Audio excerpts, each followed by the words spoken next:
남편을 먼저 하늘로 보낸 지 어느덧 10년 강산도 변한다는 세월이었습니다. 그 긴 시간 동안 제 세상의 중심은 언제나 하나뿐인 아들, 민석이었지요. 그런 아들이 장가를 간다니 대견하면서도 한편으로는 가슴 한구석이 텅 비는 듯 허전했습니다. 제 그런 마음을 아는지 모르는지 아들은 결혼을 며칠 앞두고 새아가 될 서영이와 함께 저를 찾아왔습니다. 서울 집값이 무섭다며 결혼과 동시에 이 집으로 들어와 2년만 바싹 돈을 모아 분가하게 해달라는 것이었지요. 제 고유한 노후가 흔들리는 것은 싫었지만 자식 이기는 부모 없다는 말처럼 저는 결국 고개를 끄덕였습니다. 그렇게 아들의 결혼은 곧 제 불편한 동거의 시작이 되었습니다. 불편한 동거가 시작되고 한 달쯤 지났을까요? 아들 민석이는 출퇴근하느라 바빴고 집에는 자연스럽게 저와 며느리 서영이 단둘이 남는 시간이 길어졌습니다. 저는 평소처럼 집안을 쓸고 닦고 끼니를 준비하느라 분주했지만 서영이는 달랐습니다. 아침 늦게 일어나 대충 씻고 나와서는 소파에 길게 누워 휴대폰을 들여다보는 것이 하루 일과의 전부였어요. 처음에는 취업 준비로 지쳐서 그런가 보다, 스트레스가 많아서 그런가 보다 이해하려고 노력했습니다. 하지만 그런 제 노력은 오래가지 못했지요. 서영이는 유독 전화 통화를 많이 했습니다. 그것도 아주 길게요. 거실 소파에 누워서 혹은 베란다를 서성이며 시간 가는 줄 모르고 누군가와 이야기를 나누었습니다. 처음에는 친구가 많은가 보다, 사교성이 좋은 아이인가 보다 하고 넘겼습니다. 하지만 하루 이틀이 지나고 일주일이 되자 그 통화가 어딘가 이상하다는 것을 감지하게 되었어요. 가장 먼저 귀에 거슬렸던 것은 며느리의 웃음소리였습니다. 깨르르 하고 터지는 웃음소리는 교태가 잔뜩 섞여 있었고 듣는 제가 다 민망할 정도였죠. 통화 상대는 대부분 남자였습니다. 주방에서 저녁거리를 다듬다가도 거실에서 들려오는 오빠 하는 콧소리에 저도 모르게 미간을 찌푸리게 되더군요. 오빠, 진짜요? 아, 너무 웃겨. 제가 그럴 줄 알았다니까요. 오빠는 저를 너무 잘 알아. 다음에 만날 때 입고 갈게요. 약속? 제가 알기로 서영이에게 친오빠는 없습니다. 그렇다면 그 수많은 오빠들은 대체 누구란 말인가요? 남편인 제 아들 민석이도 엄연히 옆에 있는데 다른 남자에게 저렇게 애교 섞인 목소리로 이야기하는 것을 이해할 수가 없었습니다. 제가 살던 시대의 가치관으로는 도저히 용납할 수 없는 일이었지요. 어느 날은 정말 기가 막힌 일도 있었습니다. 제가 아가, 점심은 뭘로 차려줄까? 하고 묻자 통화 중이던 서영이가 제게는 손짓으로 잠시만 기다리라는 신호를 보내더군요. 그리고는 수화기에 대고 이렇게 말하는 것이었습니다. 응, 오빠. 잠깐만. 어머님이 뭐 물어보셔서. 아, 아니야. 별거 아니야. 계속 말해봐. 저는 그 순간 제 존재가 완벽히 무시당하는 기분을 느꼈습니다. 얼굴도 모르는 남자와의 통화가 한 집에 사는 시어머니의 말보다 중요하다는 뜻이 아니고 무엇이겠어요. 화가 머리끝까지 치밀었지만 섣불리 화를 냈다가는 속 좁은 시어머니 취급을 받을까봐 꾹 참았습니다. 그저 끓어오르는 속을 다스리며 주방으로 돌아설 수밖에 없었지요. 그날 이후 저는 며느리의 통화를 더욱 유심히 듣게 되었습니다. 통화 상대는 한두 명이 아니었어요. 때로는 굵고 중후한 목소리의 남자가 있었고, 때로는 젊고 경쾌한 목소리의 남자도 있었습니다. 마치 여러 명의 남자들을 동시에 관리라도 하는 것처럼 서영이는 능숙하게 그들과의 대화를 이끌어갔습니다. 전 직장 상사, 대학 선배, 아는 동호회 오빠 등 명분은 다양했지만 그 내용은 한결같이 연인들의 대화처럼 달콤하고 은밀했습니다. 제 마음속에 검은 의심의 씨앗이 뿌리를 내리기 시작한 것은 바로 그때부터였습니다. 저 아이 혹시 우리 아들 몰래 다른 짓을 하고 있는 것은 아닐까요? 주말 저녁이었습니다. 모처럼 아들까지 셋이 모여 저녁 식사를 하게 되었지요. 저는 낮 동안 며느리의 끝없는 통화 소리에 시달린 터라 마음이 편치 않았지만 아들 앞에서는 애써 태연한 척했습니다. 김치찌개를 보글보글 끓이고 정성껏 구운 생선도 식탁에 올렸습니다. 민서가 많이 먹어라. 요즘 통 얼굴 보기 힘들구나. 네, 어머니. 일이 좀 바빠서요. 와, 찌개 맛있다. 역시 어머니 손맛이 최고예요. 아들은 밥 한 공기를 뚝딱 비우며 칭찬을 늘어놓았습니다. 그 모습을 보니 며느리에 대한 불만이 잠시 누그러지는 듯 했어요. 바로 그때였습니다. 서영이의 휴대폰이 요란하게 울리기 시작했습니다. 저녁 식사 시간에도 예외는 없었지요. 오빠. 나 지금 저녁 먹고 있었는데. 응, 괜찮아, 말해. 서영이는 식구들이 다 있는 식탁에서 버젓이 통화를 받았습니다. 제 아들 민석이는 아무렇지도 않다는 듯 밥을 먹고 있었고 그 모습에 저는 더는 참을 수가 없었습니다. 결국 숟가락을 탁 소리나게 내려놓고 말았지요. 서영이는 제 눈치를 한번 쓱 보더니 오빠, 내가 나중에 다시 전화할게라며 황급히 통화를 끊었습니다. 세아가, 제 목소리는 생각보다 차갑게 나갔습니다. 네, 어머님. 내가 궁금해서 그러는데 아까 통화한 사람은 누구니? 제 질문에 서영이는 잠시 당황하는 듯 했지만 이내 웃으며 대답했습니다. 아, 대학 때 같이 동아리했던 오빠예요. 가끔 이렇게 안부 전화하곤 해요. 그때 가만히 있던 아들이 끼어들었습니다. 어머니, 왜 그러세요? 서영이 원래 아는 오빠들 많아요. 제가 다 아는 사람들이니 괜찮습니다. 저는 그런 아들의 두둔이 못마땅했지만 일단 며느리의 생각을 직접 들어보고 싶었습니다. 세아가, 내 생각은 어떠니? 나는 아무리 그래도 결혼한 사람이, 그것도 시부모와 남편이 함께 있는 식사 자리에서 다른 남자 전화를 받는 건 예의가 아니라고 생각하는데, 제 말에 서영이는 더 이상 순한 며느리를 연기하지 않았습니다. 그녀는 들고 있던 숟가락을 탁 소리나게 내려놓으며 저를 똑바로 쏘아보더군요. 그 순간 그녀의 눈빛에서 그동안 숨겨왔던 서늘한 반감과 당돌함이 그대로 드러났습니다. 어머님, 조선시대도 아니잖아요. 차가운 그녀의 목소리에 저와 아들은 순간 할 말을 잃었습니다. 제가 남자랑 연락 좀 하는 게 그렇게 큰 죄인가요? 친구들이랑 편하게 연락도 못하고 살아야 해요? 어머님께서 그렇게 색안경을 끼고 보실 줄은 몰랐네요. 그 당돌한 태도에 기가 막혀 말이 나오지 않았습니다. 그때야 상황의 심각성을 깨달은 아들이 황급히 중재에 나섰습니다. 서영아, 너 말이 너무 심하잖아. 어머니께 그게 무슨 말버릇이야. 내가 뭘 틀린 말했어? 어머님은 처음부터 내가 마음에 안 드셨던 거잖아. 내가 하는 건 전부 다 아니 꼽게 보시면서 며느리는 이제 아들에게까지 화살을 돌리며 그동안 쌓였던 불만을 터뜨리기 시작했습니다. 그리고는 금방이라도 눈물을 터뜨릴 듯한 얼굴로 저를 원망스럽게 쳐다보았지요. 제가 뭘 그렇게 잘못했어요? 이러니 제가 이 집에서 숨이라도 제대로 쉬겠냐고요, 여보. 어머니는 저를 그냥 미워하시는 거야. 순식간에 악역이 된 것은 저였습니다.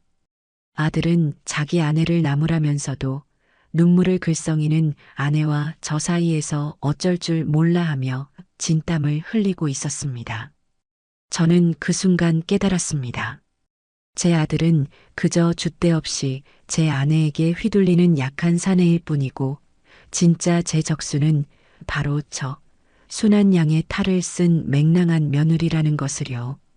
이 싸움은 처음부터 저와 저 아이 두 사람의 싸움이었던 겁니다.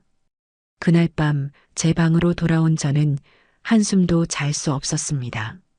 아들의 어리석음보다 저를 똑바로 쏘아보며 조선시대도 아니잖아요 라고 말하던 며느리의 당돌한 얼굴이 머릿속을 떠나지 않았습니다. 제 수십 년의 경험과 직감이 틀릴 리 없다고 속삭이고 있었지요. 거실 소파에 누워 교태 섞인 웃음소리를 흘리던 모습, 그리고 오늘 저녁 식탁에서 보여준 그 맹랑한 모습까지 모든 조각들이 하나의 그림을 완성하고 있었습니다. 그래요, 좋습니다. 제 아들이 제 눈을 가리려 한다면 제가 직접 두 눈으로 똑똑히 진실을 확인하는 수밖에요. 불편한 동거는 이제 불편한 진실을 향한 끈질긴 추적의 시작이 되고 있었습니다. 아들과의 냉랭한 대화 이후 집안의 공기는 눈에 보이지 않는 유리벽이라도 생긴 것처럼 어색하고 차가워졌습니다. 저는 더 이상 며느리의 통화에 대해 언급하지 않았고 며느리 역시 제 앞에서는 조금 몸을 사리는 듯 보였어요. 하지만 그 평화는 거짓으로 쌓아 올린 모래성에 불과했습니다. 파도가 한 번만 쳐도 금세 무너져 내릴 위태로운 평화였지요. 아니나 다를까 그 균열의 징조는 오래지 않아 다른 형태로 나타나기 시작했습니다. 바로 며느리의 잦아진 외출이었어요. 어머님, 저 오늘 면접 보고 올게요. 어머니, 오늘은 취업 스터디가 있어서요. 좀 늦을 것 같아요. 며느리 서영이는 거의 매일같이 외출을 했습니다. 처음에는 정말 일자리를 구하러 다니나 보다 기특한 생각도 들었지요. 하지만 이상한 점이 한두 가지가 아니었습니다. 면접을 보러 간다는 아이의 옷차림은 회사원이 아니라 파티에 가는 사람처럼 화려했고 스터디를 하고 온다면서 밤늦게 귀가할 때는 늘 술 냄새를 희미하게 풍겼습니다. 취업 준비생의 고단함이나 초조함 대신 어딘가 들뜨고 생기 넘치는 에너지가 느껴졌어요. 마치 집 밖에서 아주 즐거운 시간을 보내고 에너지를 충전해서 오는 사람처럼요. 어느 수요일 밤이었습니다. 그날도 서영이는 유명한 외국계 회사에 최종 면접이 잡혔다며 아침 일찍부터 분주하게 서둘렀습니다. 저는 속는 셈 치고 그래. 꼭 붙어야 할 텐데. 좋은 결과 있기를 바란다며 등을 두드려 주었지요. 하지만 밤 10시가 넘도록 며느리는 돌아오지 않았습니다. 거실 시계의 초침 소리가 제 신경을 날카롭게 긁어대는 듯 했죠. 퇴근하고 돌아온 아들 민석이는 소파에 앉아 휴대폰 게임에 열중하고 있었습니다. 민석아, 서영이 아직 안 들어왔는데 전화 한번 해봐야 하는 거 아니니? 에이, 어머니. 최종 면접이라잖아요. 끝나고 면접관들이랑 저녁 식사라도 하고 있나 보죠. 요즘엔 그런 걸로도 평가한다더라고요. 아들은 대수롭지 않게 말했지만 저는 이해할 수 없었습니다. 면접만 본 사람을 데리고 회사에서 저녁 식사까지 한다는 소리는 평생 처음 들어봤거든요. 밤 11시가 거의 다 되어서야 현관문 비밀번호 누르는 소리가 들렸고 서영이가 비틀거리며 들어왔습니다. 얼굴은 술 기운으로 발갛게 상기되어 있었고 머리는 살짝 헝클어져 있었어요. 이제 오니? 면접은 잘 봤고? 네, 어머님. 아, 너무 피곤하네요. 압박 면접이라 진이 다 빠졌어요. 말과는 달리 며느리의 얼굴에서는 피곤함보다는 흥분감이 더 크게 느껴졌습니다. 그리고 제 코를 스치는 낯선 냄새. 분명 우리 아들이 쓰는 스킨 향도 아니고 서영이가 평소에 뿌리던 향수도 아니었어요. 묵직하면서도 서늘한 낯선 남자의 향수 냄새가 며느리의 옷과 머리카락에 깊게 배어 있었습니다. 웬 남자 향수 냄새가 이렇게 진동을 하냐. 저도 모르게 말이 튀어나왔습니다. 제 지적에 서영이는 순간 얼어붙더군요. 눈동자가 파르르 떨리는 것이 보였습니다. 아, 그게 오늘 면접관 중에 한 분이 향수를 좀 진하게 뿌리셨더라고요. 좁은 방에 같이 오래 있다 보니 냄새가 좀 깼나 봐요. 참으로 순발력 좋은 변명이었습니다. 하지만 저는 그 말을 믿지 않았어요. 옆에 앉아 있기만 했다고 해서 이렇게까지 온몸에 냄새가 뵐 수는 없는 노릇이었죠. 마치 그 사람과 아주 가까이 서로의 숨결이 닿을 만큼 가까이 있었다는 증거처럼 느껴졌습니다. 저는 더 캐묻지 않고 돌아섰지만 제 마음속 의심의 불씨는 이제 활활 타오르는 불길이 되어가고 있었습니다. 그 주 주말 저는 작정하고 아들 내외의 방을 청소하기 시작했습니다. 평소에는 사적인 공간이라 잘 들어가지 않았지만 그날은 무언가 단서를 찾아야겠다는 생각뿐이었어요. 서영이가 친구 만나고 오겠다며 외출한 뒤였죠. 침대 밑과 옷장 구석구석을 살피던 제 눈에 화장대 한쪽에 놓인 작은 쓰레기통이 들어왔습니다. 무심코 쓰레기통을 비우려던 저는 그 안에서 반짝이는 무언가를 발견했습니다. 유명 보석 브랜드의 로고가 선명하게 찍힌 작은 상자였어요. 심장이 쿵 내려앉았습니다. 저는 조심스럽게 상자를 꺼내 열어보았습니다. 안에는 목걸이를 고정하던 벨벳 받침대만 덩그러니 남아 있었죠. 상자는 분명 새 것이었습니다. 최근에 누군가에게 선물을 받았다는 뜻이었지요. 백수나 다름없는 며느리가 제 돈으로 이런 고가의 보석을 샀을 리는 만무했습니다. 그렇다면 남편인 민석이가 사준 것일까요? 저는 그럴 가능성도 없다고 생각했습니다. 지금 아들 내외는 2년 안에 집을 사겠다며 한푼이 아쉬운 상황이었으니까요. 바로 그때 거실에서 TV를 보던 서영이가 방으로 들어왔습니다. 화장품을 가지러 온 모양이었어요. 저는 미처 상자를 숨기지 못하고 손에 든 채 굳어버렸습니다. 어머님, 뭐 하세요? 서영이는 제 손에 들린 상자를 보고 얼굴이 하얗게 질렸습니다. 저는 오히려 태연하게 상자를 들어보이며 물었죠. 이게 뭔가 해서 민석이가 뭐 선물이라도 해줬니? 아니에요. 그냥 예전에 샀던 건데 상자만 남아있던 거예요. 그래. 그런데 며칠 전에 보니 예쁜 목걸이를 하고 있던데 혹시 이건가 해서 참 예쁘더라. 새로 산 거니? 저는 일부러 며칠 전 서영이가 하고 있던 처음 보는 금빛 목걸이를 언급했습니다. 그 목걸이는 디자인이 아주 섬세하고 세련되어 길거리에서 파는 싸구려 액세서리와는 분명 달라 보였거든요. 아, 그 목걸이요? 그거 그냥 인터넷 쇼핑몰에서 10,000원 주고 산 거예요. 도금이라 금방 색 변할걸요? 예뻐 보였다니 다행이네요. 서영이는 시치미를 뚝 떼며 웃어 보였습니다. 하지만 저는 알 수 있었어요. 그 애의 눈빛이 불안하게 흔들리고 있다는 것을요. 저는 더는 추궁하지 않고 그래. 요즘은 싸고 예쁜 게 참 잘 나오는구나 하고는 상자를 쓰레기통에 다시 버렸습니다. 하지만 이미 답은 정해져 있었습니다. 그 목걸이는 인터넷에서 10,000원 주고 산 싸구려가 아니며 제 아들이 사준 것도 아니었습니다. 바로 그 낯선 남자가 사준 선물이라는 것을요. 그날 밤 저는 다시 한번 아들을 붙잡고 이야기했습니다. 며느리의 잦은 외박과 술자리, 그리고 오늘 발견한 보석 상자에 대해 차분히 설명했어요. 하지만 아들의 반응은 지난번보다 더욱 차가웠습니다. 어머니, 정말 왜 이러세요? 서영이가 스트레스 풀려고 친구 만나는 거, 그리고 취업 때문에 사람들 만나고 다니는 거, 제가 다 허락한 일이에요. 목걸이요? 그거 그냥 친구가 선물해 준 거래요. 자꾸 사람 좀도둑 취급하시면서 방까지 뒤지시면 서영이가 이 집에서 어떻게 마음 편히 살겠어요. 내가 내 방을 뒤진 게 아니라 청소하다가 우연히 본 게다.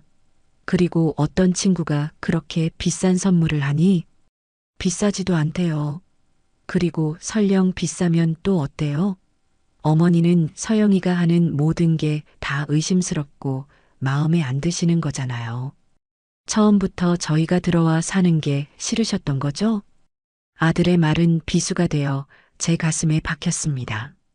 상황의 본질은 며느리의 의심스러운 행실인데 아들은 교묘하게 논점을 흐려 저를 며느리 잡는 시어머니이자 아들 내외를 쫓아내고 싶은 매정한 어미로 만들어버렸습니다. 저는 너무도 기가 막혀서 말을 잇지 못했습니다. 제 아들은 이미 진실을 볼 의지를 상실한 아내의 꼭두각시가 되어버린 후였습니다. 이 집안의 균열은 이제 걷잡을 수 없이 깊어지고 있었습니다. 아들과의 대화는 처참한 실패로 끝났습니다.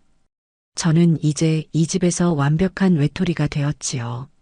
아들은 저를 볼 때마다 한숨을 쉬었고 며느리는 제 눈치를 살피면서도 뒤에서는 보란 듯이 통화를 계속했습니다. 이대로는 안 된다. 이대로는 정말 제 속이 썩어 문드러지거나 화병으로 쓰러지고 말 것 같았어요. 그래서 결심했습니다.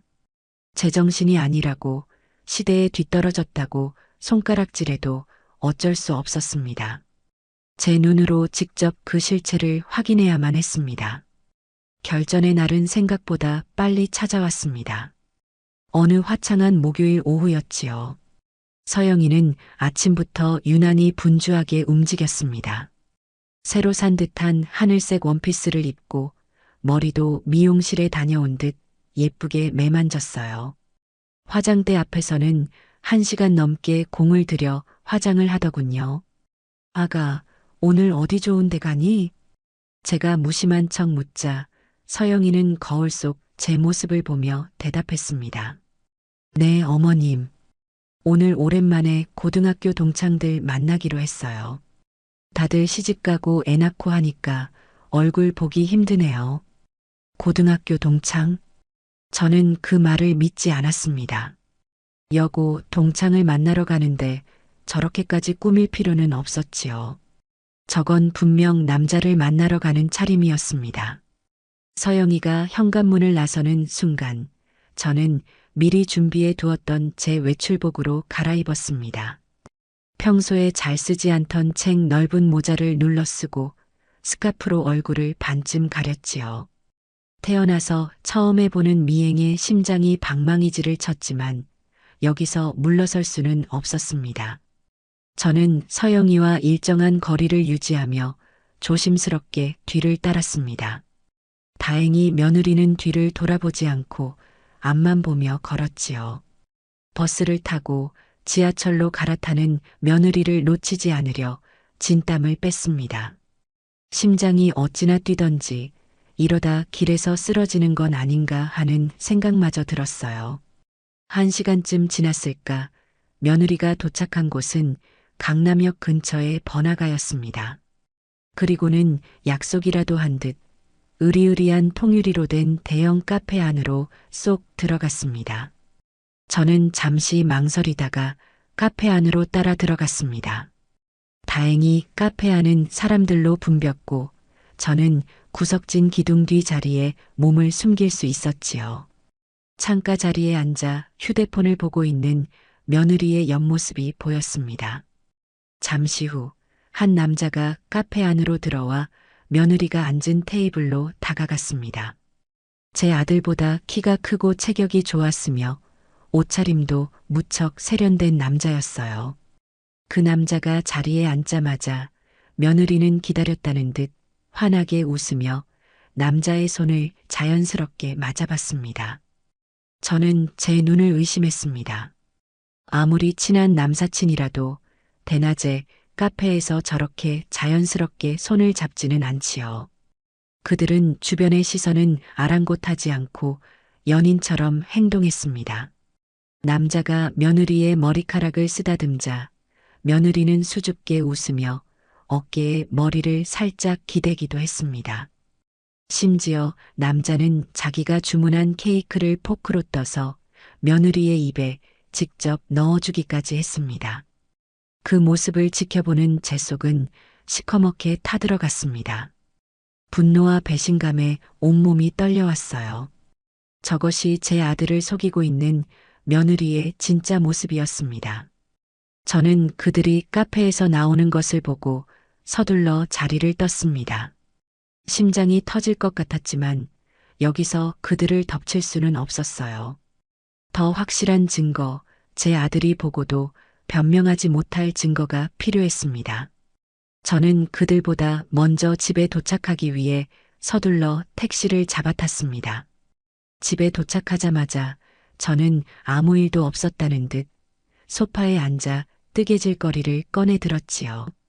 1시간쯤 지났을까 며느리가 기분 좋은 표정으로 흥얼거리며 집에 들어왔습니다. 다녀왔습니다, 어머님. 그래, 어서 오너라. 친구들은 잘 만나고? 저는 최대한 평온한 목소리로 물었습니다. 며느리는 제 앞에 앉아 신이 나서 떠들기 시작했죠. 네. 오랜만에 만나니까 할 얘기가 얼마나 많은지 시간 가는 줄도 몰랐어요. 한 친구는 벌써 애가 둘이고 한 친구는 이번에 사업 시작했대요.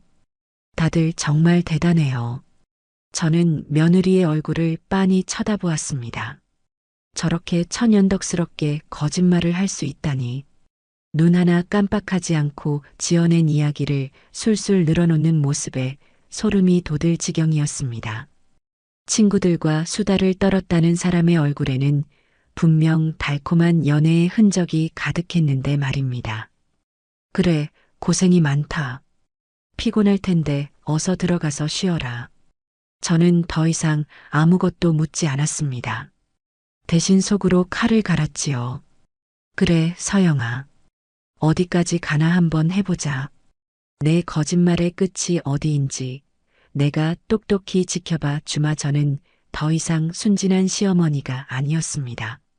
제 아들과 제 가정을 지키기 위해서라면 악역이라도 기꺼이 자처할 준비가 되어 있었습니다.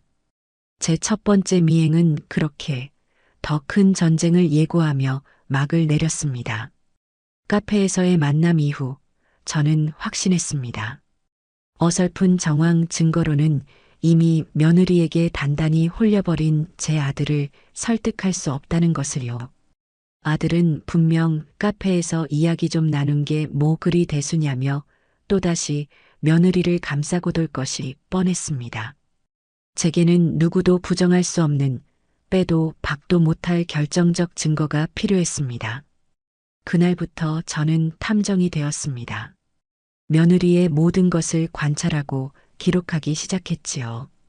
통화 시간, 통화 상대의 목소리 톤, 외출 요일과 시간, 옷차림까지 수첩에 꼼꼼히 적다 보니 일정한 패턴이 보였습니다. 며느리는 유독 금요일에 외출이 잦았고 그 전날인 목요일 저녁에는 누군가와 은밀하고 짧은 통화를 하곤 했습니다. 그리고 금요일은 공교롭게도 제 아들 민석이가 회사 동료들과의 스터디 모임 때문에 가장 늦게 귀가하는 날이었습니다. 바로 이날이구나. 저는 계획을 세우기 시작했습니다. 우선 며느리가 마음 놓고 외출할 수 있도록 판을 깔아줘야 했지요. 그리고 그 현장을 덮칠 완벽한 시나리오가 필요했습니다. 저는 제 여동생, 그러니까 민석이 이모에게 전화를 걸었습니다. 동생은 처음부터 제 이야기를 믿어주고 함께 분노해준 유일한 제 편이었거든요. 언니, 그래서 작전은 세웠어? 그래. 이번 주 금요일이다. 내 도움이 좀 필요하구나. 민석이한테 전화해서 형부가 갑자기 허리를 삐끗해서 병원에 가야 하는데 내가 운전을 못하니 좀 와서 도와달라고 해주렴. 최대한 시간을 오래 끌어야 한다. 알았어, 언니. 걱정 마. 내가 아주 그냥 다 죽어가는 목소리로 실감 나게 연기할게. 아주버님한테도 미리 말씀드려 놓고 우리의 작전은 그렇게 세워졌습니다. 이제 며느리가 미끼를 물기만을 기다리면 되었죠. 아니나 다를까 목요일 저녁이 되자 서영이는 베란다로 나가 누군가와 조용히 통화를 했습니다. 입모양을 보니 응, 그날 괜찮아. 늦는데 라고 말하는 것 같았어요. 제 심장이 다시금 요동치기 시작했습니다. 드디어 결전의 날인 금요일 아침이 밝았습니다. 아침 식사를 마칠 무렵 동생에게서 전화가 걸려왔고 제 아들은 어머니, 저 이모 댁에 좀 다녀와야 할 것 같아요.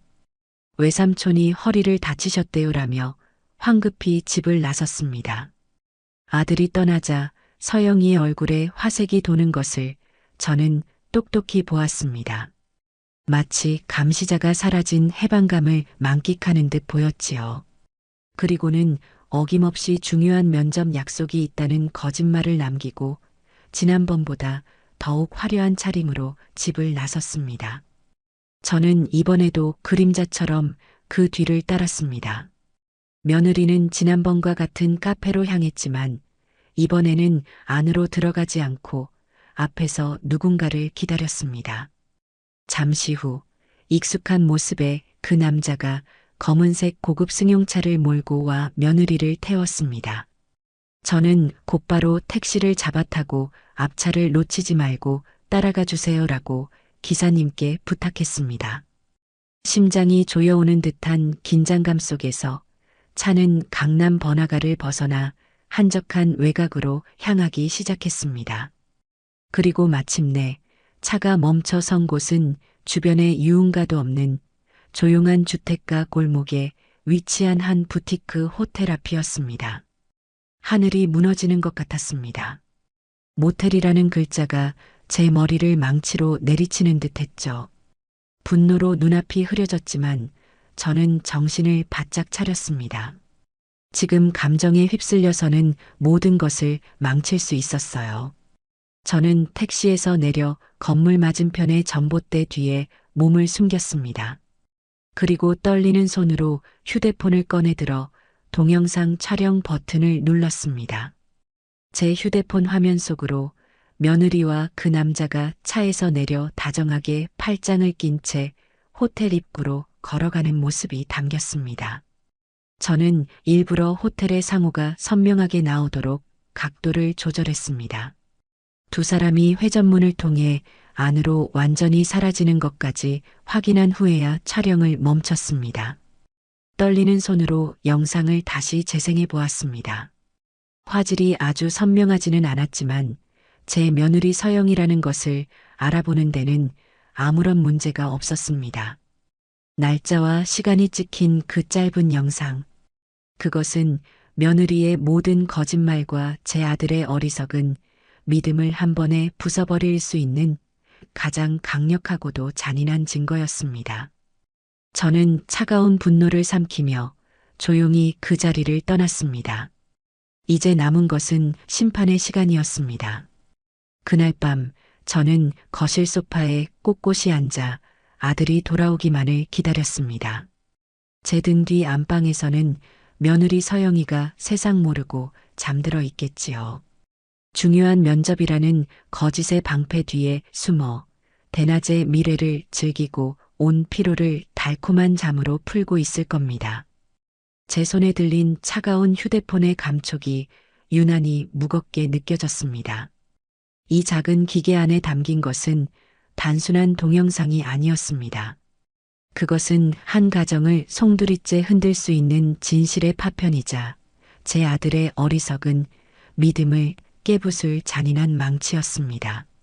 마음이 약해지려 할 때마다 저는 스스로를 다그쳤습니다. 골문 상처는 언젠가 터지기 마련이고 이왕 터뜨릴 거라면 더 늦기 전에, 더 깊이 썩어 들어가기 전에 해야만 했습니다. 밤 11시가 훌쩍 넘어 현관문 비밀번호 누르는 소리가 들렸습니다. 이모 댁에 다녀오느라 잔뜩 지친 얼굴의 아들, 민석이었습니다. 평소 같았으면 고생했다며 따뜻한 물이라도 한 잔 건넸겠지만 그날 저는 그럴 수가 없었습니다. 저는 굳은 얼굴로 거실에 서서 막 신발을 벗는 아들을 불렀습니다. 민서가. 제 목소리는 저도 모르게 낮고 차갑게 깔려 있었습니다. 평소와 다른 제 모습과 집안의 싸늘한 공기에 아들은 무언가 심상치 않은 일이 있음을 직감한 듯 말없이 저를 바라보았습니다. 내 방으로 잠깐 들어오너라. 내게 꼭 보여줘야 할 것이 있다. 아들은 불안한 표정으로 제 뒤를 따라 방으로 들어왔습니다. 저는 방문을 닫았습니다.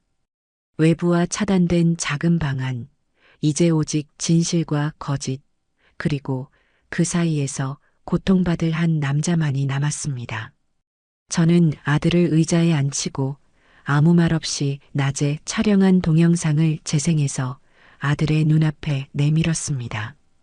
처음에는 화면을 무심코 들여다보던 아들의 표정이 점차 굳어지기 시작했습니다.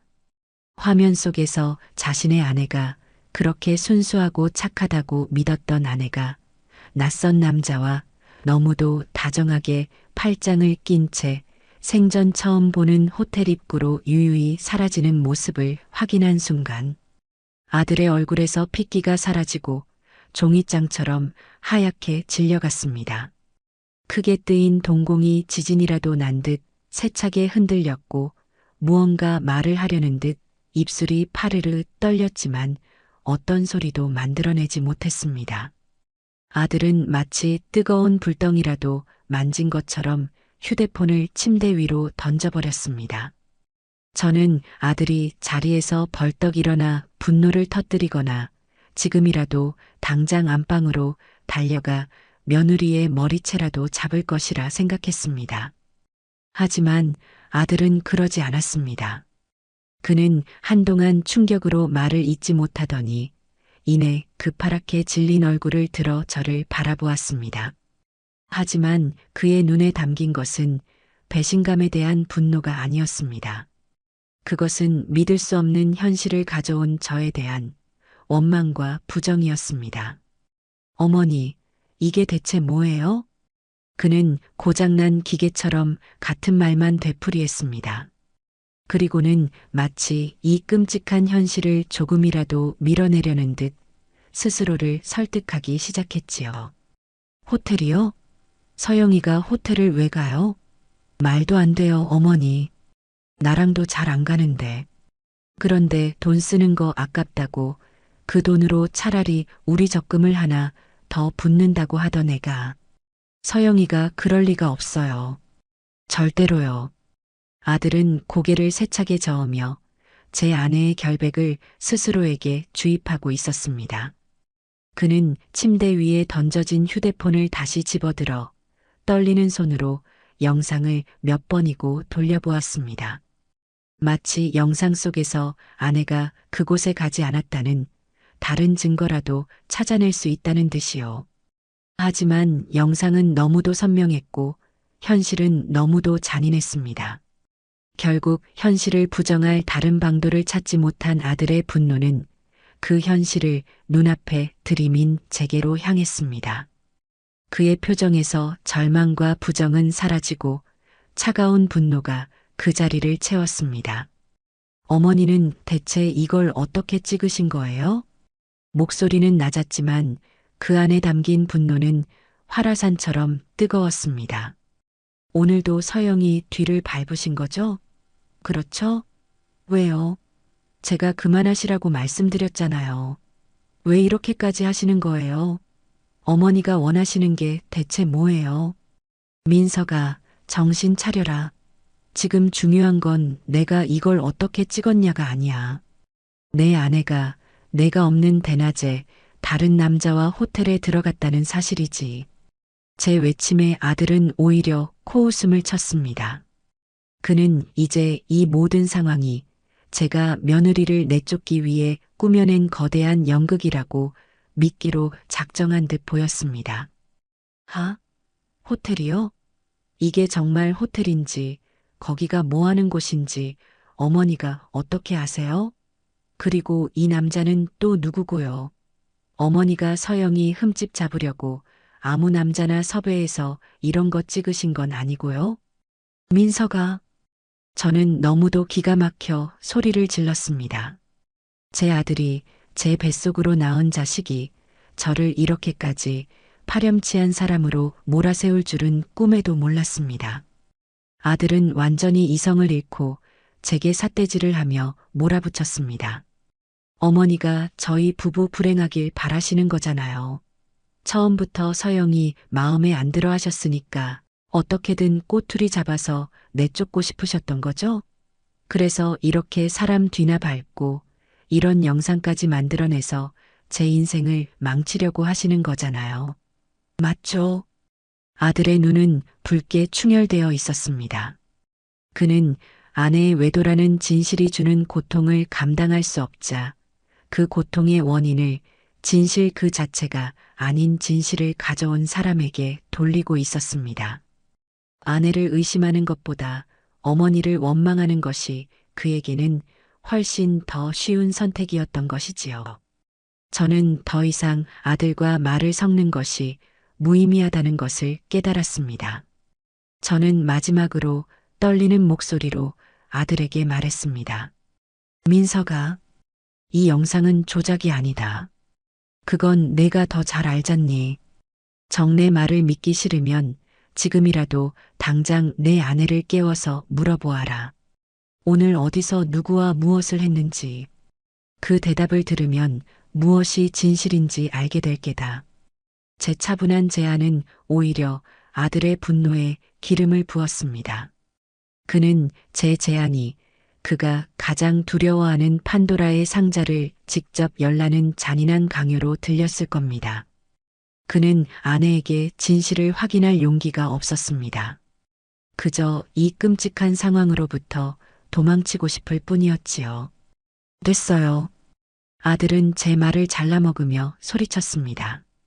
더 이상 듣고 싶지 않아요. 어머니랑은 이제 아무 말도 하고 싶지 않네요. 그것이 아들이 제게 남긴 마지막 말이었습니다.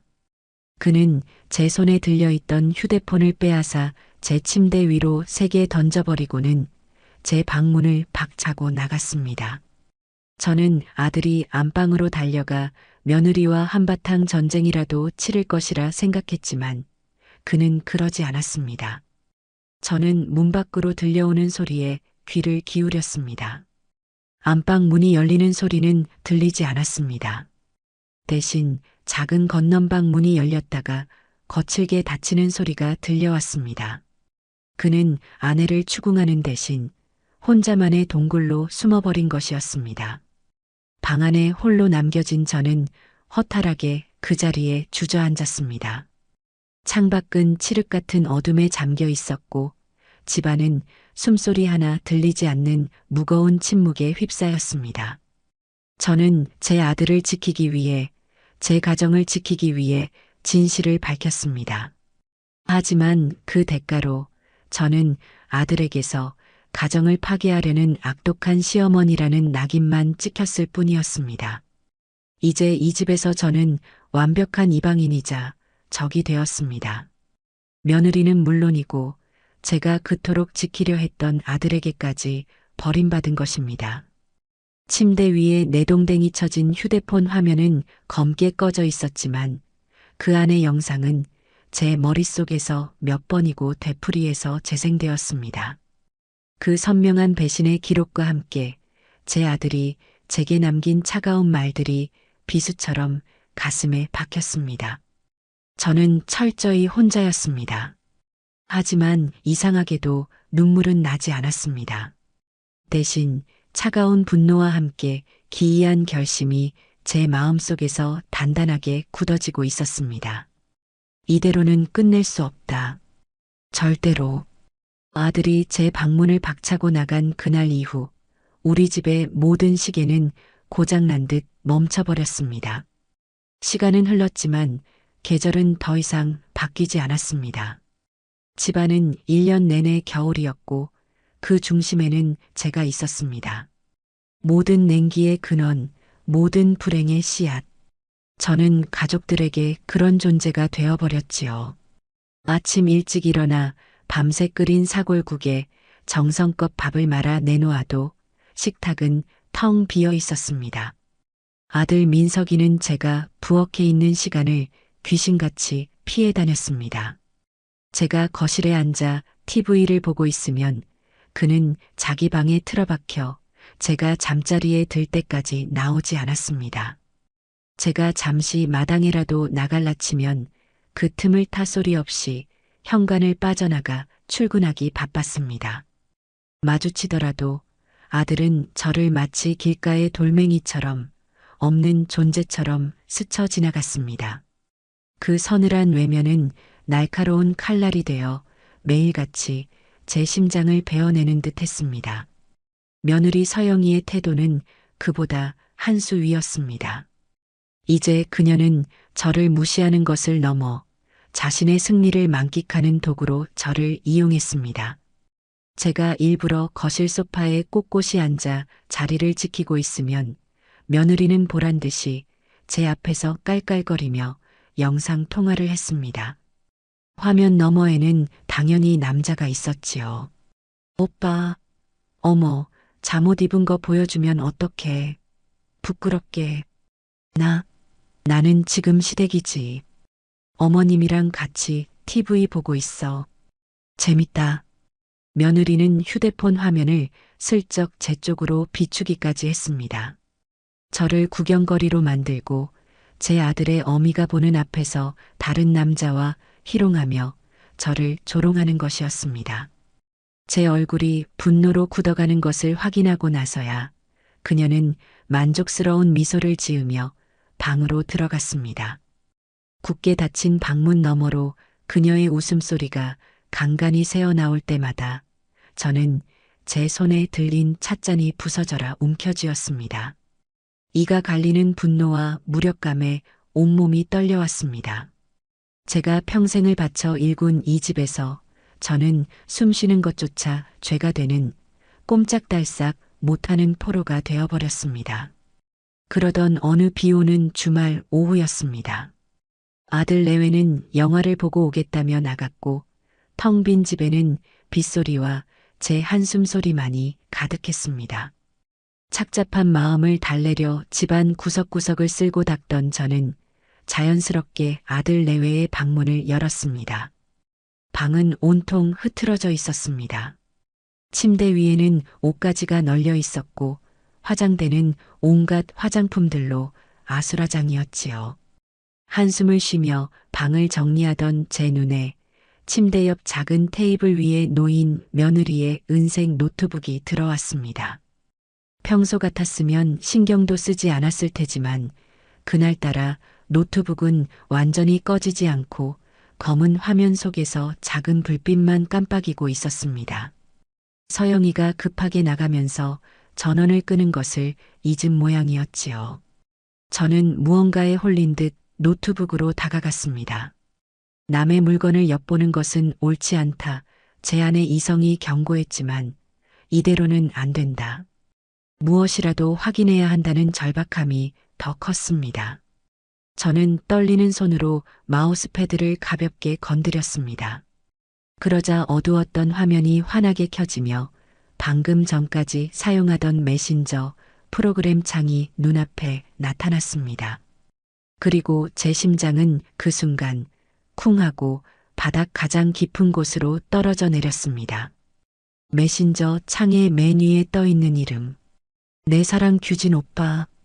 제가 미행했던 날 카페에서 보았던 그 남자, 호텔에 함께 들어갔던 바로 그 남자의 이름이었습니다. 저는 숨을 멈춘 채 떨리는 손가락으로 스크롤을 천천히 위로 올렸습니다. 그리고 그 안에 담긴 글자들은 제 남은 생을 모두 바쳐서라도 저것들을 지옥으로 끌고 가야 한다는 결심을 하기에 충분했습니다. 오빠, 오늘 만날 거지? 보고 싶어 죽겠어. 어제 우리 그 인간이랑 대판 싸웠잖아. 어머니 얘기하면서 아주 꼴 보기 싫어 죽는 줄 알았어. 우리 애기 고생 많았네. 그 바보 같은 놈이랑 사는 게 보통 일이겠어. 조금만 참아. 오빠가 곧 구해주러 갈 테니. 지난번에 사준 목걸이는 하고 나올 거지? 그 아줌마는 그 목걸이 모르겠지? 당연하지. 어머님은 그냥 인터넷에서 산 싸구려인 줄 알아. 아주 볼 때마다 통쾌해 죽겠다니까. 오빠 생각하면서 매일 하고 다녀야지. 그나저나 자기는 남편이랑 이혼은 언제 할 거야? 이렇게 몰래 만나는 거 나도 이제 지친다. 빨리 합쳐서 같이 살고 싶어. 조금만 기다려줘. 지금 그 인간 구슬려서 재산명에 최대한 나한테 돌려놓으려고 작업 중이야. 아주 나한테 빠져서 내가 하자는 대로 다 해. 이 집도 곧 내 명의가 될걸? 이 집 시아버지가 남긴 유산이라 꽤 비싸다더라고. 역시 우리 서영이 똑똑해. 그 영감탱이 유산도 꽤 된다며? 그것까지 싹 받아서 우리 둘이 헐헐 날자. 오빠만 믿어. 응, 오빠만 믿어. 오빠가 내 인생의 구원자야. 사랑해. 저는 온몸의 피가 역류하여 차갑게 식는 것을 느꼈습니다. 이것은 단순한 바람이 아니었습니다. 명백한 사기였습니다. 처음부터 제 아들의 재산과 저희 집안의 재산을 노리고 계획적으로 접근한 인간의 탈을 쓴 악마들의 작당 모의였습니다. 제 아들은 사랑하는 아내에게 배신당한 것이 아니라 거대한 사기극의 어리석은 주인공이 되어 제 살과 뼈를 모두 내주고 있었던 겁니다. 분노가 치밀어 올라 숨을 쉴 수가 없었습니다. 저는 떨리는 손으로 제 휴대폰을 꺼내 노트북 화면에 떠 있는 저주스러운 대화 내용을 한자 한자 빠짐없이 여러 각도에서 미친 듯이 촬영하기 시작했습니다. 이것이야말로 저 악마의 가면을 벗겨버릴 완벽하고도 잔인한 증거였습니다. 그날 밤 저는 한숨도 자지 못했습니다. 머릿속에는 며느리와 그 남자가 나눈 대화가 지워지지 않는 낙인처럼 새겨져 있었습니다. 날이 밝자마자 저는 제 유일한 피난처이자 조력자인 여동생에게 전화를 걸었습니다. 제 목소리가 얼마나 떨리고 분노에 차 있었을까요? 저는 동생에게 어젯밤 발견한 노트북 대화 내용에 대해 울음과 분노가 뒤섞인 목소리로 토해냈습니다. 제 이야기를 다 들은 동생은 한동안 말을 잇지 못하더니 이내 욕설을 쏟아냈습니다. 그년, 내가 그럴 줄 알았어. 언니, 당장 경찰에 신고해. 저건 사기야, 사기. 아니, 민석이 장래에 흠이라도 생길까봐. 지금 민석이 장래가 문제야? 전현한테 인생을 통째로 사기당하게 생겼는데. 언니, 정신 똑바로 차려. 지금 감정적으로 나설 때가 아니야. 내가 아는 사람 중에 아주 유능한 이혼 전문 변호사가 있어. 당장 내가 연락해서 상담 약속 잡을게. 우리가 먼저 법적으로 뭘 할 수 있는지, 저 증거들을 어떻게 써야 가장 효과적인지 알아봐야 해. 그리고 언니, 절대 전현한테 티 내지 마. 아무것도 모르는 척 그냥 평소처럼 지내. 우리가 칼자루를 쥐고 있다는 걸 전현이 알게 해선 안 돼. 알았지? 동생의 냉철한 말에 저는 겨우 들끓던 분노를 억누르고 이성을 되찾을 수 있었습니다. 맞습니다. 이제는 슬퍼하거나 분노할 때가 아니었습니다. 더 차갑게, 더 치밀하게 저들의 숨통을 끊을 칼을 갈아야 했습니다. 저는 그렇게 제 유일한 조력자와 함께 본격적인 반격의 계획을 세우기 시작했습니다. 며칠 뒤 저는 동생과 함께 강남의 한법률사무소를 찾았습니다. 동생이 소개해준 박지연 변호사는 젊은 여성이었지만 제 사연을 듣는 내내 그 눈빛은 한치의 흔들림도 없이 진지하고 깊었습니다. 저는 변호사 사무실의 딱딱한 가죽 소파에 앉아 그동안 제가 겪었던 모든 모욕과 고통, 그리고 제가 모은 증거들을 모두 꺼내 놓았습니다. 처음 미행했던 날의 기억부터 호텔 영상, 그리고 결정적인 증거인 노트북 메신저 대화 사진까지 박 변호사는 제가 내민 증거들을 꼼꼼하게 검토했습니다. 그녀가 서류를 넘기는 소리만이 조용한 상담실을 채웠습니다. 한참 동안 서류를 검토하던 박 변호사가 마침내 고개를 들고 입을 열었습니다. 어머님, 그동안 마음고생이 정말 심하셨겠습니다. 결론부터 말씀드리자면 저희가 압도적으로 유리합니다. 그 한마디에 저는 저도 모르게 안도의 한숨을 내쉬었습니다. 단순한 부정행위를 넘어섰습니다. 특히 이 메신저 대화 내용은 며느님께서 혼인의 순수성 없이 처음부터 기망의 의도를 가지고 아드님께 접근했다는 것을 입증할 수 있는 가장 강력한 증거, 즉 스모킹건입니다. 이 증거만으로도 재산 분할 소송에서 며느님의 기여도는 거의 인정받지 못할 것이며 오히려 저희가 강력한 위자료 청구 소송을 진행할 수 있습니다. 경우에 따라서는 혼인 무효 소송까지도 고려해 볼 수 있는 사안입니다. 변호사의 확신에 찬 설명에 어둡기만 하던 제 눈앞에 한 줄기 빛이 드는 것 같았습니다. 하지만 그녀는 이내 심각한 표정으로 조언을 덧붙였습니다. 다만 어머님, 가장 큰 관건은 아드님이십니다. 법정 다툼은 결국 당사자인 아드님의 의지가 가장 중요합니다. 만약 아드님께서 이 모든 증거 앞에서도 아내를 용서하겠다고 나오거나 이혼을 거부한다면 소송은 아주 길고 힘든 싸움이 될 수 있습니다. 최악의 경우 저희가 승소하더라도 아드님과 어머님의 관계가 완전히 파탄 날 수도 있고요. 그것이 바로 제가 가장 두려워하는 것이었습니다. 제가 아무리 완벽한 증거를 들이밀어도 제 아들이 끝까지 현실을 부정해버리면 모든 것이 허사였습니다. 제 깊은 한숨에 박 변호사는 조심스럽게 마지막 조언을 건넸습니다. 법적인 절차를 밟기 전에 아드님께서 이 모든 상황을 직접 목격하게 만드시는 것이 가장 확실한 방법입니다. 어머님이 제시하는 사진이나 영상이 아닌 아드님이 직접 두 눈으로 보는 현실을 마주하게 해야 합니다. 그 어떤 변명도 오해도 통하지 않을 결정적인 현장을요. 변호사의 말은 제 마음속에 남아있던 마지막 망설임을 깨끗이 걷어내는 망치가 되었습니다. 그래요. 제 아들에게는 마지막 충격요법이 필요했습니다. 가장 고통스럽겠지만 가장 확실한 처방이었습니다. 동생과 저는 변호사 사무실을 나오며 마지막 결전을 위한 구체적인 계획을 세우기 시작했습니다. 저는 며느리가 매주 금요일 오후에 그 남자를 만난다는 사실을 이미 파악하고 있었습니다. 문제는 어떻게 그 시간에 맞춰 아들을 집에서 멀리, 아주 멀리 떼어놓느냐는 것이었죠. 동생이 기막힌 묘안을 냈습니다. 언니 민석이한테 외삼촌 댁에 다녀오라고 시키자. 우리 막내 동생 지금 강원도 산골에 살잖아. 외삼촌이 갑자기 허리를 다쳐서 급하게 병원비가 필요한데 언니가 몸이 안 좋아서 직접 갈 수가 없으니 내가 대신 현금으로 좀 전해주고 오라고 하는 거야.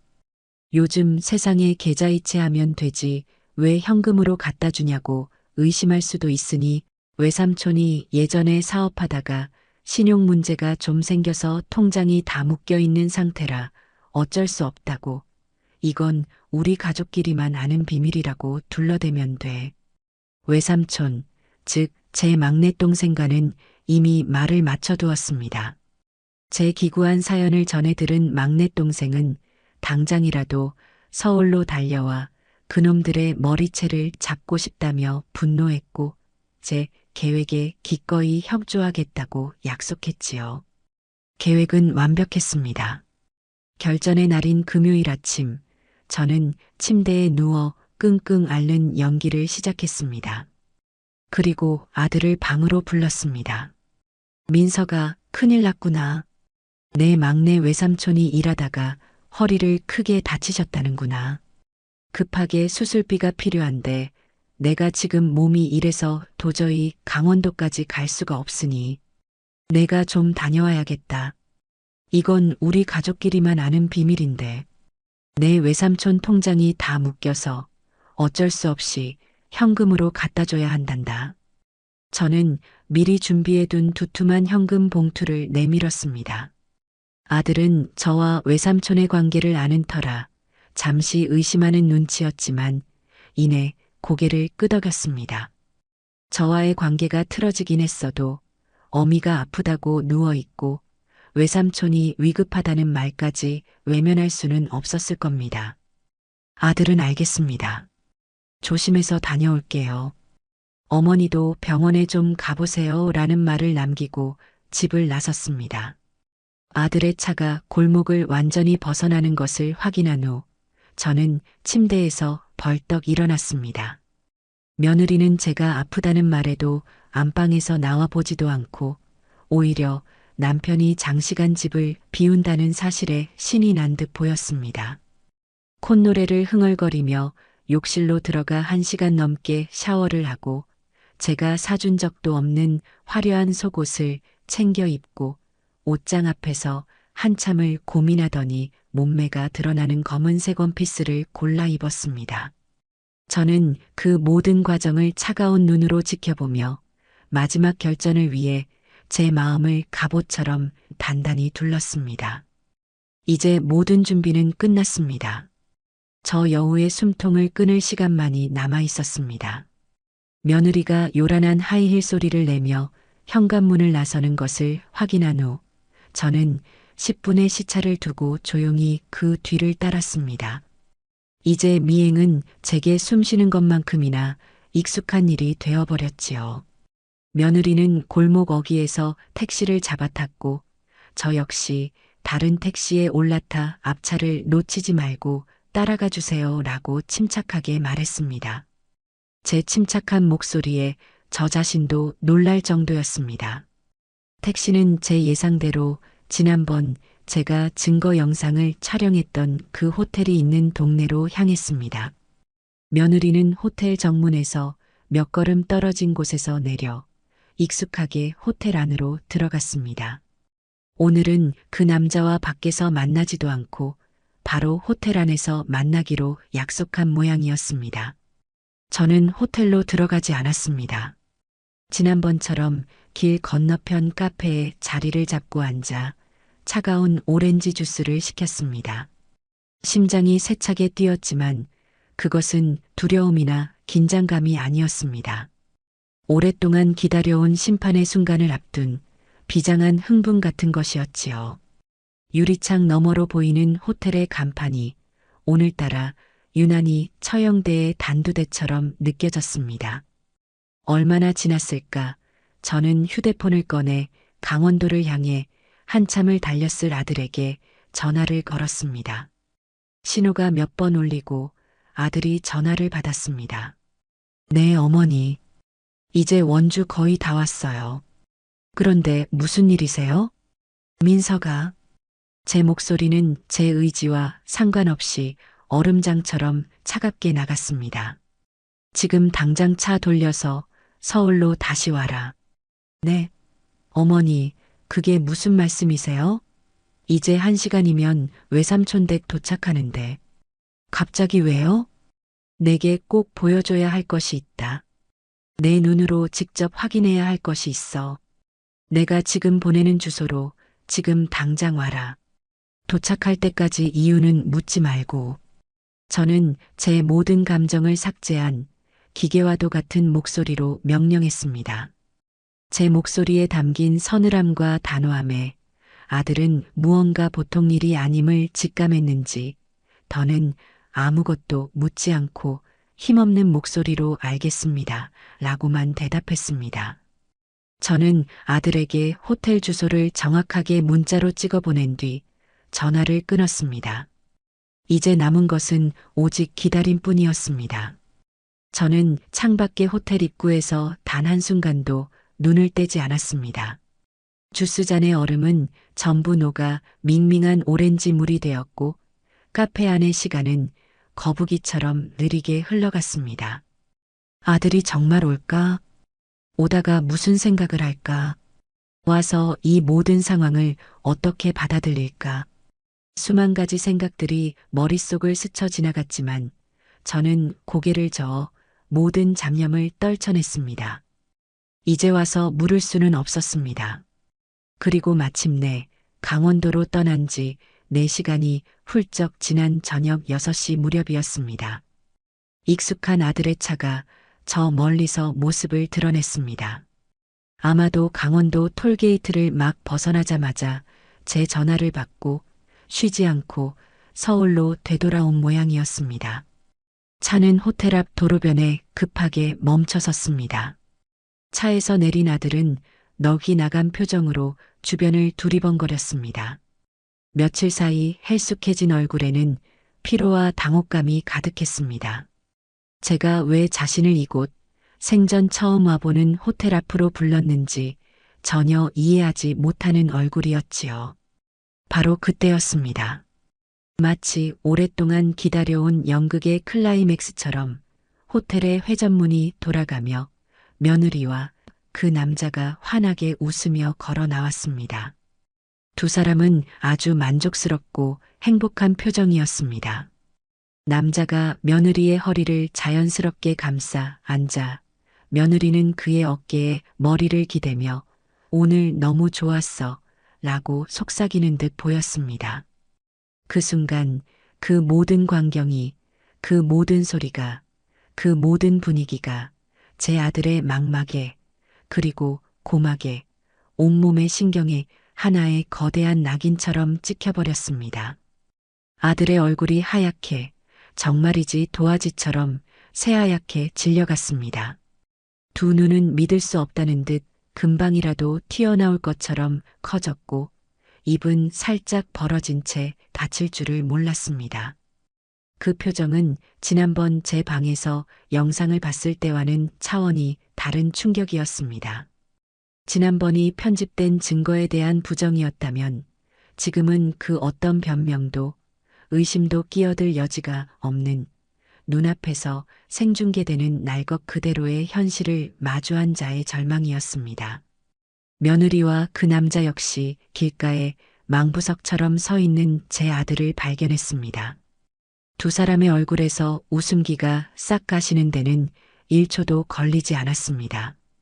경악과 공포로 얼룩진 며느리의 얼굴. 저는 그제야 자리에서 일어나 카페를 나섰습니다. 그리고 천천히 가지만 망설임 없이 길을 건너 얼어붙은 아들의 곁에 섰습니다. 아들은 저를 돌아보지 않았습니다. 그의 시선은 오직 길 건너편에서 어쩔 줄 몰라 하며 굳어버린 자신의 아내에게 고정되어 있었습니다. 더 이상의 변명도 눈물 연기도 통하지 않는 완벽한 심판의 순간.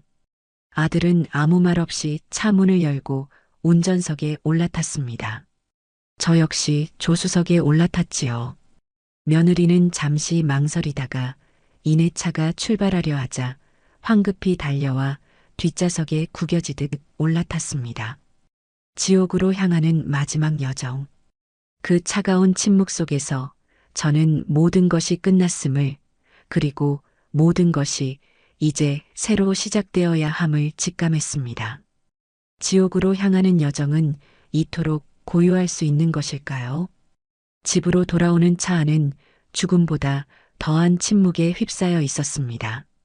아들 민석이는 핏기 하나 없는 얼굴로 운전대를 잡고 있었고 그의 턱은 분노인지 절망인지 모를 감정으로 단단하게 굳어 있었습니다.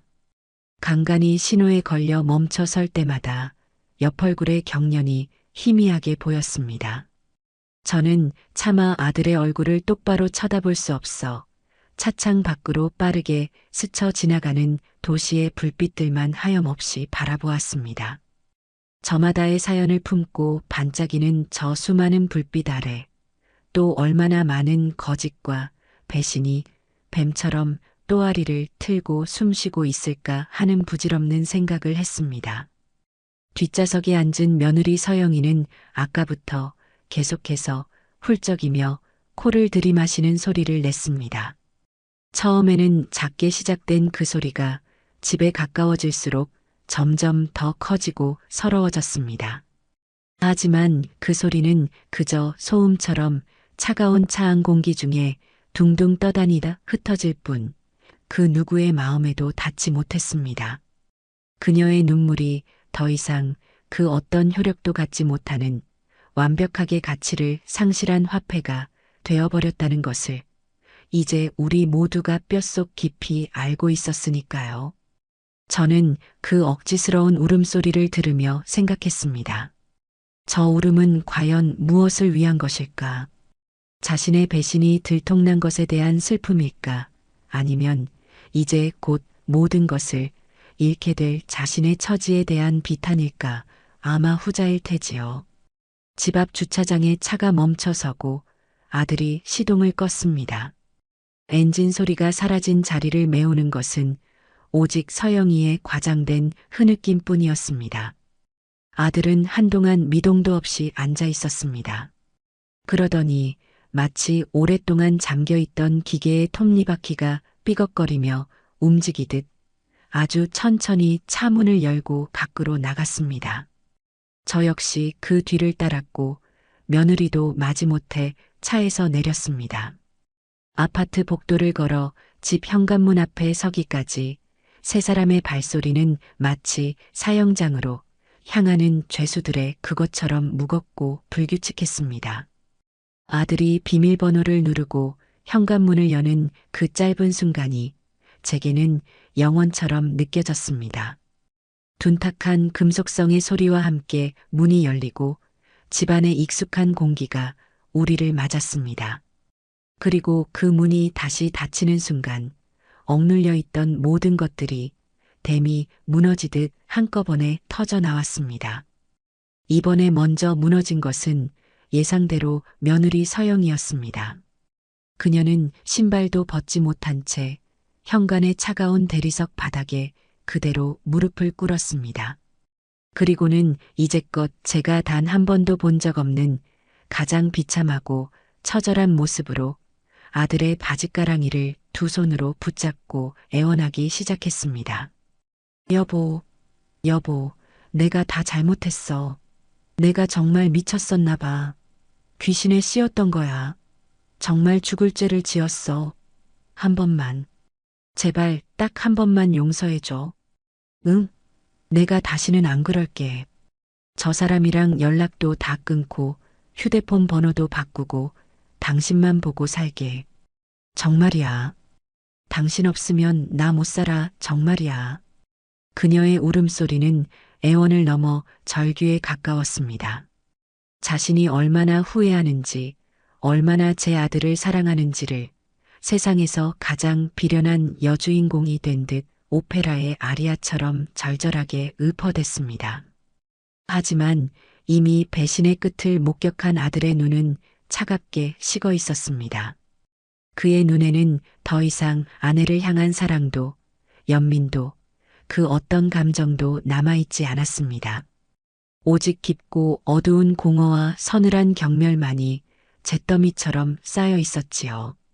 아들은 자신의 바지를 붙잡은 며느리의 손을 마치 길에서 묻은 더러운 오물이라도 떼어내듯 무표정하게 가리고 아주 힘주어 떼어냈습니다. 서영이의 손은 허공에서 잠시 머뭇거리다 힘없이 바닥으로 떨어졌습니다.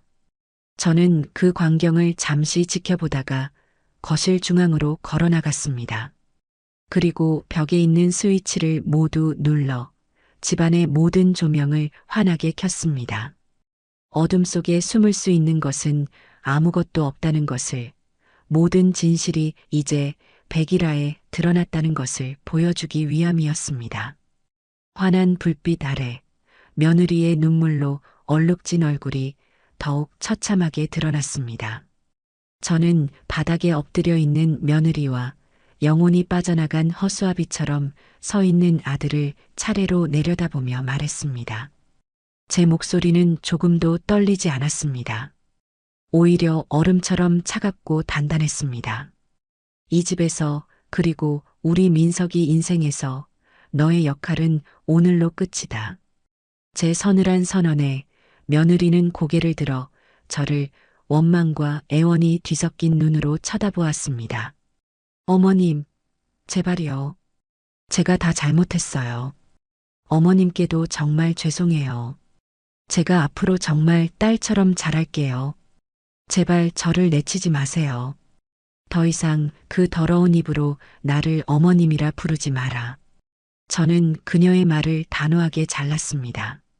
너가 나를 어머님이라 부를 자격, 오늘 이 시간부로 끝났다. 아니, 돌아보니 너는 처음부터 그럴 자격이 없는 아이였구나. 저는 한 걸음 더 그녀에게 다가갔습니다. 위협적인 제 기세에 며느리는 저도 모르게 몸을 움츠렸습니다. 너가 내 아들에게 그리고 10년 전에 먼저 간 내 남편에게까지 무슨 짓을 했는지 나는 다 안다. 제 말에 며느리의 눈이 경악으로 커졌습니다. 너가 닫는 것을 잊고 간 그 노트북. 내가 그 상간남 놈과 우리 집 재산을 어떻게 빼돌릴지, 죽은 내 남편의 유산까지 어떻게 탐낼지, 내 아들을 바보 같은 놈이라 부르며 작당 모의한 그 더러운 대화들. 내가 내 두 눈으로 똑똑히 읽고 내 손으로 전부 찍어두었다. 저는 제 휴대폰을 꺼내 그날 찍어두었던 노트북 대화 사진을 그녀의 눈앞에 들이밀었습니다. 화면 속 자신들의 대화를 확인한 며느리의 얼굴에서 마지막 핏기마저 완전히 사라졌습니다. 그녀는 자신의 가장 은밀하고 추악한 비밀까지 제가 알고 있다는 사실에 이제는 공포에 질려 몸을 떨기 시작했습니다. 더 이상의 거짓말도 애원도 통하지 않는다는 것을 그제야 뼈저리게 깨달은 것이지요. 저는 마지막 일격을 가했습니다. 그러니 짐 싸거라. 내가 이 집에 시집 올 때 입고 온 그 옷 한 벌, 내 몸에 걸치고 온 것들 외에는 그 어떤 것도 내 것이 아니다. 나머지는 모두 내 아들의 피와 땀, 그리고 우리 가족의 것이다. 먼지 하나라도 더 가져갈 생각 마라. 내가 저지른 사기 행각에 대해 우리가 너를 사기죄로 형사 고소장 대신 이혼 서류를 내미는 것만으로도 평생을 엎드려 감사하며 살아라. 저는 마지막으로 무너진 채 바닥에 주저앉아 있는 아들을 향해 고개를 돌렸습니다. 아들은 여전히 멍한 눈으로 바닥의 한 점만을 응시하고 있었습니다. 민서가, 제 부름에 아들이 아주 천천히 고개를 들었습니다. 그의 텅 빈 눈동자와 제 눈이 마주쳤습니다. 저는 그 눈을 똑바로 바라보며 그의 마지막 결단을 촉구했습니다. 그가 스스로 이 비극의 마침표를 찍게 해야 했습니다. 아들은 한동안 말이 없었습니다. 그는 바닥에 엎드려 이제는 소리 없이 몸만 떨고 있는 아내와 단호한 얼굴로 서 있는 저를 번갈아 쳐다보았습니다. 그의 머릿속에서 얼마나 많은 시간과 기억들이 행복했던 거짓의 순간들과 고통스러운 진실의 순간들이 폭풍처럼 휘몰아치고 있었을까요? 하지만 그의 결심은 그리 오래 걸리지 않았습니다. 그는 자리에서 천천히, 아주 천천히 일어섰습니다. 그리고는 비틀거리며 벽으로 걸어가 그들의 행복이 담긴 커다란 결혼사진 액자를 떼어냈습니다. 그는 액자를 품에 안고 잠시 동안 그 안에 웃고 있는 자신과 아내를 내려다보았습니다. 그러더니 이내 모든 것을 체념한 듯 혹은 모든 것을 결심한 듯 고개를 돌려 서영이를 바라보았습니다. 그의 목소리는 모래가 가득 낀 것처럼 거칠고 메말라 있었습니다. 이 웃음도 이날도 전부 처음부터 다 거짓이었니? 그 질문에 서영이는 아무 대답도 하지 못했습니다. 그저 고개를 떨군 채 패배자의 그림자를 길게 늘어뜨릴 뿐이었습니다. 아들은 더 이상 대답을 기다리지 않았습니다. 그는 조용히 거실 한쪽에 놓인 대형 쓰레기통으로 걸어가 뚜껑을 열고 자신들의 가장 행복했던 순간이 담긴 액자를 아무런 미련 없이 그 안으로 던져 넣었습니다. 쨍그랑하는 파여름 대신 툭 하는 둔탁하고 허무한 소리가 났습니다. 그것은 분노의 파괴가 아니라 완벽한 이별의 의식이었습니다. 그리고 아들은 다시 서영이를 향해 돌아섰습니다. 그의 눈에는 이제 어떠한 감정도 담겨 있지 않았습니다. 어머니 말씀이 맞다. 그는 잠시 숨을 골랐습니다. 모든 걸 여기서 끝내자. 그는 마지막으로 자신의 아내였던 여자의 얼굴을, 그의 인생을 송두리째 망가뜨린 여자의 얼굴을 아주 잠시 동안 바라보았습니다. 그리고는 이 세상에서 가장 차갑고도 무거운 목소리로 마지막 선고를 내렸습니다. 내일 아침 해가 뜨기 전에 내 눈앞에서 사라져. 그 말에 며느리의 모든 움직임이 멎었습니다. 그녀 역시 깨달은 것이지요. 이 모든 거짓과 욕망으로 쌓아 올린 성은 이제 완벽하고도 돌이킬 수 없이 무너져 내렸다는 것을. 아들은 더 이상 그녀를 쳐다보지 않고 몸을 돌려 자신이 쓰던 작은 건넌방으로 향했습니다. 방문이 닫히는 소리가 하나의 시대가 끝났음을 알리는 소리처럼 무겁게 울려 퍼졌습니다. 저는 환하게 불이 켜진 거실에 무너진 거짓의 성의 자네와 그 주범인 한 여자와 함께 고요히 서 있었습니다. 길었던 전쟁은 그렇게 막을 내리고 있었습니다. 그날 밤 우리 집에는 아무런 소리도 들리지 않았습니다. 아들은 자신의 작은 건넌방으로 들어간 뒤 문을 걸어 잠갔고 며느리였던 서영이는 거실 바닥에 주저앉은 채 미동도 없었습니다. 저는 소파에 앉아 밤을 새웠습니다. 잠이 오지 않았습니다. 마치 이 집의 마지막을 지키는 파수꾼이라도 된 것처럼 저는 뜬 눈으로 어둠이 걷히고 동이 트는 것을 지켜보았습니다. 간간이 안방 쪽에서 옷가지를 뒤적이는 소리, 가방 지퍼를 여닫는 소리가 희미하게 들려왔습니다. 그 소리에는 후회나 슬픔의 감정은 조금도 섞여 있지 않았습니다. 오직 자신의 것을 마지막 하나라도 더 챙기려는 건조하고 기계적인 소음일 뿐이었지요. 새벽빛이 창문을 통해 거실 바닥으로 길게 스며들 무렵이었습니다. 안방 문이 열리고 서영이가 커다란 여행 가방 2개를 끌고 나왔습니다. 밤새 울었는지 눈은 퉁퉁 부어 있었지만 그 눈빛에는 더 이상 눈물이 없었습니다. 대신 모든 것을 잃은 자의 공허함과 저를 향한 차가운 증오만이 남아 있었지요. 그녀는 제가 사준 옷들 중 가장 비싸 보이는 코트를 걸치고 제가 알지 못하는 명품 가방을 어깨에 메고 있었습니다. 마지막까지 자신의 욕심을 버리지 못한 참으로 가련하고도 뻔뻔한 모습이었습니다. 그녀는 저를 한번 힐끗 쳐다보았지만 아무 말도 하지 않았습니다. 저 역시 아무 말도 하지 않았지요. 우리는 더 이상 서로에게 어떤 말도 할 필요가 없는 사이가 되어버렸습니다. 그녀는 무거운 가방을 끌고 현관으로 향했습니다. 딱딱한 바퀴가 대리석 바닥을 긁으며 내는 소리가 그날따라 유난히 크고 거슬리게 들렸습니다.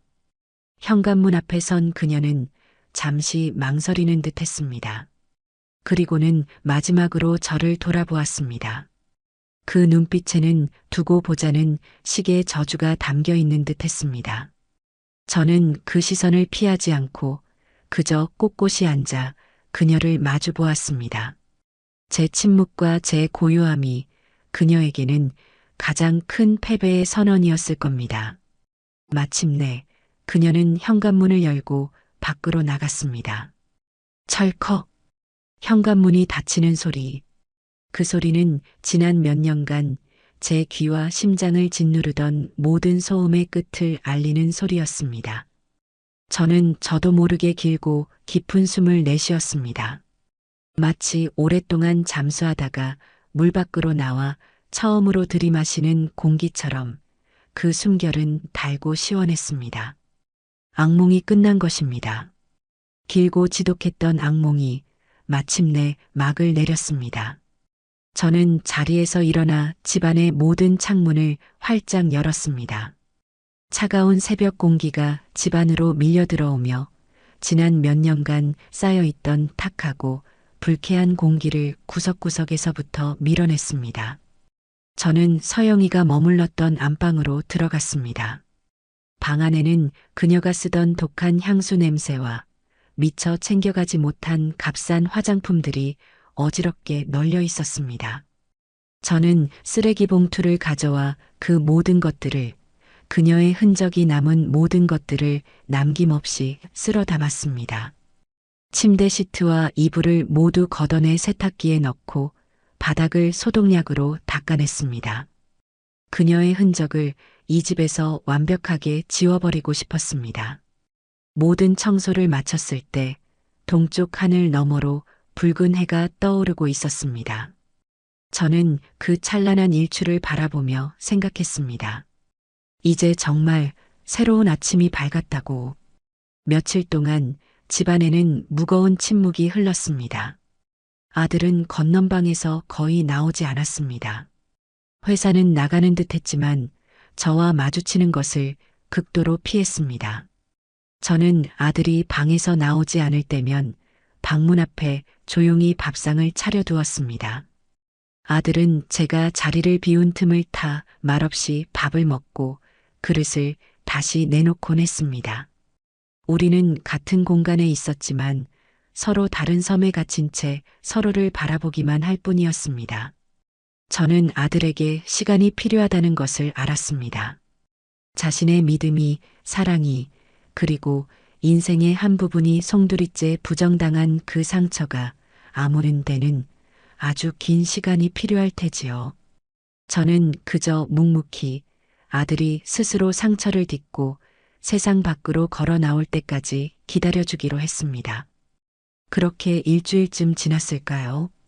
저는 주말을 맞아 아들이 가장 좋아하던 소갈비찜을 정성껏 만들었습니다. 달콤하고 짭짤한 냄새가 온 집안에 진동했습니다. 저는 아들의 방문을 조심스럽게 노크했습니다. 민서가, 저녁 먹자. 내가 좋아하는 갈비찜 했다. 한동안 방 안에서는 아무런 대답이 없었습니다. 저는 실망하며 돌아서려던 참이었습니다. 그때 방문이 조심스럽게 열리고 헬쑥한 얼굴의 아들이 모습을 드러냈습니다. 그새 살이 많이 빠지고 눈은 퀭했지만 수염은 깔끔하게 정리되어 있었습니다. 제 아들이 아주 조금씩 다시 일어서려 노력하고 있는 것이었습니다. 우리는 아주 오랜만에 식탁에 마주 앉았습니다. 제가 정성껏 차린 음식들을 보니 며느리가 있던 시절에는 상상도 할 수 없었던 평화로운 풍경이었습니다. 우리는 한동안 말없이 밥만 먹었습니다. 어색한 침묵이 아니었습니다. 그동안 서로에게 하지 못했던 수만 가지 말들을 굳이 입 밖으로 꺼내지 않아도 서로의 마음으로 느낄 수 있는 그런 무게감 있는 침묵이었지요. 저는 아들의 밥그릇 위에 가장 부드러운 갈비살을 몇 번이고 올려주었습니다. 밥을 반쯤 먹었을 때였을까요? 아들이 조용히 숟가락을 내려놓았습니다. 그리고는 저를 똑바로 쳐다보았습니다. 그동안 저를 외면하던 아들의 눈이 아주 오랜만에 저를 향해 있었습니다. 아들의 눈시울이 붉어지기 시작했습니다. 어머니, 아들의 목소리는 심하게 잠겨 있었습니다. 죄송합니다. 그 한마디에 지난 세월 제가 겪었던 모든 서름과 분노가 눈 녹듯이 사라지는 것 같았습니다. 제가 너무 어리석었어요. 아무것도 모르고 어머니 말씀을 믿지 않고 오히려 어머니 마음을 아프게 해드려서 정말 죄송합니다. 아들은 고개를 숙였습니다. 그의 어깨가 가늘게 떨리고 있었습니다. 그리고 아들은 잠시 말을 멈추었다가 다시 고개를 들고 저를 보며 말했습니다. 감사합니다, 어머니. 저를 그 지옥에서 구해주셔서요. 어머니가 아니셨으면 저는 평생 제 모든 것을 빼앗기고도 웃고 있었을 바보였을 겁니다. 아들의 눈에서 끝내 눈물 한 방울이 툭 하고 떨어졌습니다. 저는 자리에서 일어나 아들에게 다가가 그의 등을 조용히 쓸어주었습니다. 제 손길에 아들은 어린아이처럼 소리내어 울기 시작했습니다. 저는 아들을 그저 말없이 안아주었습니다. 괜찮다, 아들아. 다 지났다. 이제 다 괜찮다. 제 마음의 소리가 아들에게도 들렸을까요? 한참을 울던 아들은 이내 조금씩 울음을 그쳤습니다. 우리는 다시 식탁에 앉았습니다. 그리고 그날 제 아들은 제가 해준 밥을 아주 오랜만에 2그릇이나 비웠습니다. 그날 이후 우리 집에는 아주 느리지만 분명한 변화가 찾아왔습니다. 아들은 다시 예전처럼 저와 대화를 나누기 시작했고 주말에는 함께 장을 보러 가기도 했습니다. 그의 얼굴에는 아직 슬픔의 그늘이 남아 있었지만 그늘 너머로 아주 희미하게나마 다시 웃음이 피어나기 시작했습니다. 우리는 며느리가 남기고 간 짐들을 모두 정리해 상자에 담아 착불 택배로 그녀의 친정집에 보내버렸습니다.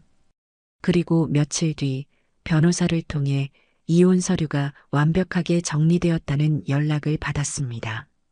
며느리는 제가 가진 증거들 앞에서 위자료는커녕 어떤 요구도 하지 못하고 순순히 도장을 찍었다고 했습니다.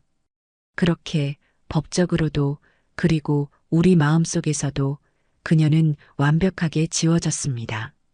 어느 화창한 가을날 오후였습니다.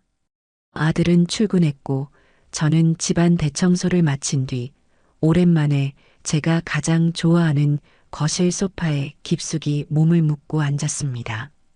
창문을 통해 들어오는 햇살이 따스하게 제 무릎 위로 내려앉았습니다. 집안은 놀라울 만큼 고요하고 평화로웠습니다. 시계 초침 소리, 냉장고가 돌아가는 낮은 소리. 그동안 며느리의 시끄러운 통화 소리에 묻혀 들리지 않았던 우리 집의 진짜 소리들이었습니다. 저는 따뜻한 대추차를 한 잔 마시며 가만히 눈을 감았습니다. 지난 몇 년간의 일들이 파노라마처럼 스쳐 지나갔습니다. 처음 며느리가 들어왔을 때의 어색함, 끝없는 통화 소리에 느꼈던 불쾌감, 아들에게 외면당했을 때의 절망감, 가리고 진실을 마주했을 때의 분노와 슬픔까지 참으로 길고도 험난한 길이었습니다. 그래요. 이것이 바로 제가 제 가정을 그리고 제 아들을 지켜낸 방식이었습니다. 누군가는 제 방식을 보고 독하다고 혹은 모질다고 손가락질할지도 모르겠습니다. 하지만 저는 후회하지 않습니다. 썩은 살을 도려낼 때는 아픔이 따르는 법이고 무너진 집을 다시 세우기 위해서는 모든 것을 허물고 처음부터 다시 시작해야 하는 법이니까요. 따스한 햇살 아래 저는 오랜만에 아무 걱정 없이 깊고 평화로운 숨을 내쉬었습니다. 길고 길었던 전쟁은 끝났고 제게는 다시 고요한 일상이 돌아왔습니다. 그리고 저는 알 수 있었습니다. 제가 되찾은 이 평화가 이전의 그 어떤 평화보다도 훨씬 더 단단하고 소중하다는 것을요.